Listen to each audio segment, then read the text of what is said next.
Do të befasoj me goditje direkte. Afër supergolit ishte shumë afër. Megjithatë, këtë nuk ja lejoi portieri i mysafirëve. Thaçi, harkimi i Thaçit, mundësia 2-0.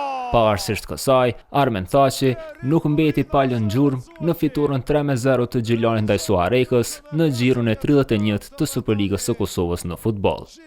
Kapiteni i skifterave regjistroi 2 asistime për bashkëtarët e tij dhe për shkak këtyre, si dhe performancës në përgjithësi, mori çmimin Ylli i javës nga Federata e Futbollit të Kosovës.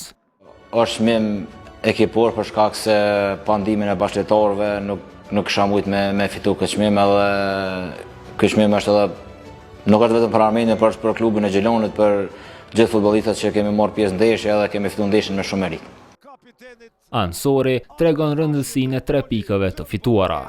Kemi thonë që nuk jemi për atë zonë, mirë po kur humb ndeshjet një pas një, normal që vjen rreziku edhe e futën veten në atë zonë. Mirë po e fituam 3 pikë, u qetësojmë së do pak edhe jemi pak më të qetë për lojën e ardhshme. Kjo është hera e dytë që Armen Thaçi shpallet lojtari më i vlefshëm i javës, pasi të njëjtën gjë e kishte arritur edhe në xhirun e 17.